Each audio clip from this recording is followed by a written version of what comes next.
समय की बात है। नंदनपुर गांव में एक लकड़हारा अपनी पत्नी के साथ रहता था। लकड़हारे का नाम हरिया था। हरिया की पत्नी बहुत ही सीधी साधी औरत थी। दोनों मेहनत मजदूरी करके अपने घर का गुजारा चला रहे थे। हरिया रोज जंगल में जाता और वहाँ से लकड़ियाँ को काट कर बाजार में बेच दिया करता था। उनसे जो पैसे मिलते हरिया उनसे घर का सामान खरीद कर अपने घर का खर्च चलाता था। लेकिन हरिया के पास खाने के सामान के अलावा बिल्कुल भी पैसे नहीं बचते थे जिससे वह अपने भविष्य के बारे में सोच सके। अब से मैं जंगल में पहले से ज्यादा लकड़ियां काटा करूंगा और उनको बेचने से जो पैसा मिलेगा उनमें से कुछ हिस्सा बचाकर अपने भविष्य के लिए रखना शुरू कर देता हूँ। हरिया अगले दिन सुबह सुबह जंगल में चला गया। उसने उस दिन बहुत मेहनत की और रोज से ज्यादा लकड़ियां काटी और उनको लेकर बाजार चला गया। उन लकड़ियों को बेचने से हरिया को अच्छा मुनाफा हुआ। उसने उन पैसों में से कुछ हिस्सा अलग किया और अपनी पत्नी को बिना बताए एक पोटली में छुपाकर रख दिया। अब तो हरिया रोज इसी तरह ज्यादा लकड़ियां काटता और उनमें से आधा मुनाफा अपनी पत्नी की नजर से बचाकर पोटली में रख देता। हरिया को ऐसा करते करते पूरा 1 साल बीत गया। अब हरिया के पास काफी पैसे जमा हो गए थे। जब हरिया रोज की तरह एक दिन जंगल में लकड़ियां काटने के लिए गया तो उसने देखा एक सेठ उसकी तरफ दौड़ा चला आ रहा है। हरिया उस सेठ को देखकर चौंक गया और सोचने लगा, अरे ये सेठ मेरे तरफ घबराया हुआ क्यों आ रहा है? हरिया ने देखा सेठ बहुत ही डरा और घबराया हुआ था। वह दौड़ते हुए हरिया के पास आकर कहने लगा, भाई मेरी मदद करो, मेरे पीछे कुछ डाकू पड़े हुए हैं। वह लोग मेरा सारा धन छीन लेना चाहते हैं, मुझे कहीं छुपा दो। सेठ जी, आप सामने वाले पेड़ के पीछे जाकर छुप जाइए, मैं डाकुओं को कुछ भी नहीं बताऊंगा। सेठ हरिया पर भरोसा करके पेड़ के पीछे जाकर छुप गया। थोड़ी देर के बाद वहाँ पर सारे डाकू आ गए और हरिया को धमकाते हुए बोले, अरे ओ लकड़हारे, क्या तुमने यहाँ पर किसी सेठ को भागते हुए देखा है? भैया, मैं तो यहाँ किसी को भागते हुए नहीं देखा। मैं तो यहाँ रोज लकड़ियाँ काटने के लिए आता हूँ और वही काट रहा था। हमसे चालाकी करने की कोशिश मत करो, नहीं तो हम तेरे साथ साथ तेरी बीवी और बच्चों को भी नहीं छोड़ेंगे।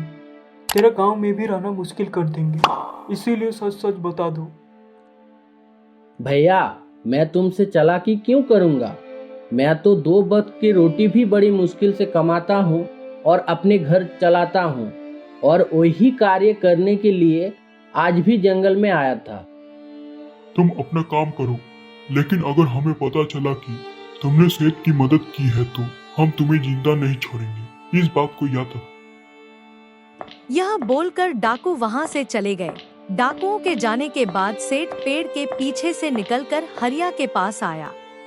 भाई, तुम्हारा बहुत बहुत शुक्रिया, आज तुमने इन डाकुओं से मेरी जान बचा ली। वो सब तो ठीक है, लेकिन ये डाकू तुम्हारे पीछे क्यों पड़े हुए हैं? जब आज मैं अपनी दुकान में बैठा हुआ तभी इन डाकुओं ने आसपास की दुकानों पर हमला कर दिया और उनको लूटने लगे। लेकिन मैंने इन्हें पहले ही देख लिया था, इसीलिए समय रहते ही मैंने अपना सारा धन और हीरा इस पोटली में बांध लिया और वहां से भाग निकला। लेकिन इन लोगों ने मुझे जंगल की तरफ भागते हुए देख लिया था और इसीलिए मेरा पीछा करने लगे। मैं बचता बचता तुम्हारे पास आया और आज तुमने मेरी जान बचा ली। सेठ जी, आपका यहाँ रहना ठीक नहीं होगा। यह डाकू फिर से आ सकते हैं, इसलिए आज रात आप मेरे घर चलिए, क्योंकि आपके पास धन बहुत ज़्यादा है और यह डाकू अभी तक आपको ढूंढ ही रहे होंगे। इसलिए आपके लिए अच्छा ही होगा कि आज रात आप मेरे घर में ही रुक जाइए। सेठ को भी हरिया की बात सही लगी और वह उसके साथ उसके घर चला जाता है। आज आपको बहुत देरी हो गई, आज आप कहाँ रह गए थे?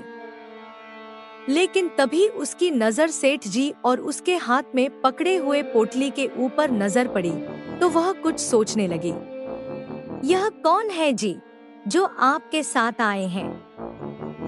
हरिया ने सारी घटना जो जंगल में उनके साथ हुई थी वह अपनी पत्नी को बताया। जब उसकी पत्नी ने पोटली के धन के बारे में सुना तो उसके मन में लालच आ जाता है। सेठ जी, आप चिंता मत कीजिए, इस घर को आप अपना ही घर समझिए और आराम से रहिए। लेकिन मुझे तो सिर्फ यही चिंता सता रही है कि अगर रात को डाकू यहाँ आ गए तो कहीं आपका धन चुरा ना ले। इससे अच्छा यही होगा कि आप यह पोटली मुझे दे दो, मैं इसे अच्छे से छुपा कर रख दूंगी। हरिया की पत्नी ने जब यह बोला तो हरिया समझ गया कि इसके मन में लालच आ गया है और यह सेठ का धन हड़पना चाहती है। सेठ जी, ये सही नहीं होगा। इससे तो अच्छा ही होगा आप मेरे घर के आंगन में एक गड्ढा खोदकर इस पोटली को दबा दो, ताकि डाकुओं को इसके बारे में कुछ पता नहीं चलेगा। सेठ को भी यह बात अच्छी लगी। उसने आंगन में एक गड्ढा खोदा और धन की पोटली उसमें अंदर छुपा कर रख दिया। उसके बाद हरिया और उसकी पत्नी ने सेठ को खाना खिलाया और उसके बाद तीनों सो गए। लेकिन हरिया को नींद नहीं आ रहा था। वह इस बात से परेशान था कि अगर डाकू मेरे घर आ गए तो सेठ के धन के साथ साथ वो मेरे सालों से बचाया हुआ धन भी ले जा सकता है। मैं एक काम करता हूँ, मैं अपने पैसों को जंगल में छुपा कर आता हूँ, ताकि इस तरह मेरे मेहनत की कमाई तो बच जाएगी। यह सोचकर हरिया ने अपने पैसों की पोटली उठाई और जंगल की तरफ चल दिया। हरिया उसी जगह पहुंच गया जहां वह रोज लकड़ियां काटता था। उसने वहीं पर एक गड्ढा खोदा और अपनी जमा पूंजी वहां पर छुपा दिया और वापस अपने घर जाकर सो गया। अभी उनको सोए हुए कुछ ही देर हुआ था कि वह सारे डाकू उसके घर पहुंच गए और उन्होंने सेठ और हरिया को पकड़ लिया। तुमने हमारे साथ चालाकी करने की कोशिश की और सेठ को भी अपने घर पर छुपा रखे हो। अब जल्दी से बताओ इसका धन कहाँ है, नहीं तो मैं सेठ के साथ साथ तुझे और तेरी पत्नी को भी जान से मार दूंगा।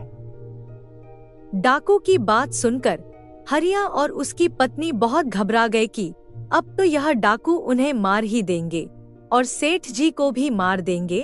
हरिया की पत्नी जोर जोर से रोने लगी और बोली, हमें छोड़ दो, हमने कुछ नहीं किया। आपको सिर्फ सेठ जी का धन का पोटली चाहिए ना। मैं आपको बताती हूँ कि वह पोटली कहाँ पर छुपाई है। यह कहकर उसने डाकुओं को वह गड्ढा दिखा दिया जिसमें सेठ जी ने धन की पोटली छुपाया था। यह बात सुनते ही डाकू उस जगह पर पहुँचे और गड्ढे को खोदने लगे। डाकुओं ने काफी गहरा गड्ढा खोद दिया, लेकिन उन्हें धन की पोटली कहीं नजर नहीं आई। यह देखकर डाकुओं का सरदार गुस्से में आ गया और वह हरिया की पत्नी के बाल पकड़कर कहने लगा, तुम हमसे ही झूठ बोल रही थी और हमसे ही चालाकी कर रही थी। अब यह तो सही सही बता दे कि वो धन की पोटली कहाँ है, नहीं तो मैं तुम्हें जिंदा नहीं छोड़ूंगा। वो पोटली तो सेठ जी ने यहीं पर रखे थे, हमें नहीं पता कि वो पोटली कहाँ गई। जब डाकू हरिया और उसकी पत्नी को डरा धमका रहे थे, तब सेठ चुपचाप बाहर निकल गया था। अरे वो सेठ कहाँ चला गया? तुमने तो सेठ को भगा दिया। डाकू की यह बात सुनकर हरिया और उसकी पत्नी एकदम चौंक कर देखा तो उन्हें सेठ कहीं नजर नहीं आया। हरिया समझ गया कि सेठ अपने धन की पोटली लेकर यहाँ से भाग गया और हम दोनों को डाकुओं के पास फंसवा के चला गया। हरिया और उसकी पत्नी घबरा गए क्योंकि अब उनके पास कोई रास्ता नहीं था। दोनों डाकुओं के आगे गिड़गिड़ाने लगे, लेकिन डाकुओं के ऊपर इसका कोई असर नहीं हुआ। अब जब वो डाकू तलवार लेकर हरिया को मारने के लिए आगे बढ़ा, तभी सेठ एकदम सामने आ गया और डाकुओं को कहने लगा, मैं धन की पोटली चाहिए ना, मैं तुम लोगों को धन की पोटली देता हूँ, लेकिन उससे पहले इन दोनों को छोड़ दो। तुम्हें मुझसे वादा करना होगा कि तुम इनको कुछ नहीं करोगे। अगर तुम अपना सारा धन हमें दे दोगे, इनको खुशी खुशी जाने दूंगा और तुम्हें भी छोड़ दूंगा तब। चलो तो फिर जंगल में, जहाँ पर मैंने धन की पोटली को छुपा रखी है। तब डाकू सेठ और बिरजू को लेकर जंगल की तरफ चल दिए। सेठ जंगल में कहाँ लेकर जा रहा है? वहाँ तो मैंने भी अपने धन की पोटली को छुपाया है। क्या वो मेरे पैसे भी तो नहीं निकलवा देगा? चलते चलते वह लोग वहाँ पहुँच गए जहाँ हरिया ने अपने धन की पोटली को छुपाया था। मैंने अपना सारा धन यहाँ पर छुपा रखा है। अगर तुम्हें यकीन नहीं होता है तो खोद कर देख लो। फिर जब डाकू ने वहाँ खोदा तो उन्हें धन की पोटली वहाँ मिल गई। सरदार, हमें धन की पोटली मिल गई और इसमें बहुत सारा धन है। डाकुओं के सरदार ने पोटली को देखा तो वह खुश हो गया और उसके बाद सारे डाकू वहाँ से चले गए। हरिया को यह देखकर बहुत गुस्सा आ रहा था। एक तो मेरे साथ बेईमानी किया, मैंने तो इसकी मदद किया था। इसने अपने धन की पोटली को तो बचा लिया और मेरा सारा धन इन डाकुओं को दिलवा दिया। मैंने बरसों से मेहनत करके इन पैसों को जोड़ा था, लेकिन आज सेठ ने एक ही पल में मेरी मेहनत इन डाकुओं के हवाले कर दिया। मैंने इसकी कितनी मदद की और बदले में इसने मेरे साथ ऐसा किया। वह मन ही मन बहुत दुखी हो रहा था। डाकू वहाँ से धन की पोटली को लेकर जा चुके थे। तुम चिंता मत करो। तुम यही सोच रहे होंगे कि मैंने तुम्हारे धन की पोटली डाकू को क्यों दे दिया। क्या तुम नहीं जानते, तुम्हारे वर्षों की जमा पूंजी तो थोड़ी सी थी, लेकिन मेरे धन की पोटली में सोने के सिक्के और बहुत सारे पैसे भी थे। मैं अपने धन की पोटली में से आधे तुम्हें दे दूंगा और साथ में हीरे और सोने के सिक्के भी दूंगा। फिर तुम इन पैसों से कोई अच्छा सा काम शुरू कर लेना। मैंने तुम्हारे साथ कोई बेईमानी नहीं। मैंने तो डाकुओं को थोड़ा सा धन देकर बहुत सारा धन बचा लिया। डाकू तो तुम्हारा थोड़ा सा धन लेकर चले गए, लेकिन उससे तुम्हें कोई नुकसान नहीं होगा, बल्कि अब तुम अपनी जिंदगी ऐसो आरामों से गुजारोगे। सेठ ने अपनी पोटली में से बहुत सारे हीरे और सोने के सिक्के और पैसे हरिया को दे दिए। अब तो तुम खुश हो ना? यह तुम्हारे धन से बहुत ज्यादा है ना? हरिया इतने सारे धन को देखकर बहुत खुश हुआ और भगवान को धन्यवाद देने लगा। आज तूने मेरी झोली भरी तो कैसी भरी? मैं तो सेठ को गलत समझ रहा था, लेकिन इसने तो अपने ही धन में से मुझे आधा धन दे दिया।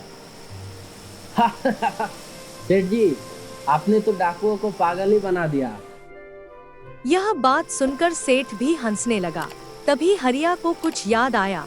उसने सेठ से पूछा, सेठ जी, आपको मेरे धन की पोटली के बारे में कैसे पता चला?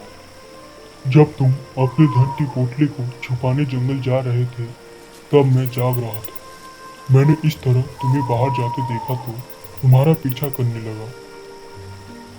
इस तरह मुझे पता चला कि तुमने अपने धन की पोटली जंगल में छुपाई है। फिर मैंने जल्दी से आकर अपनी पोटली को गड्ढे में से बाहर निकाला और चुपचाप सो गया। उसके बाद सेठ और हरिया अपने अपने गांव वापस चले गए। हरिया ने उन पैसों से व्यापार शुरू कर दिया और कुछ सालों के अंदर ही हरिया लखपति हो जाता है।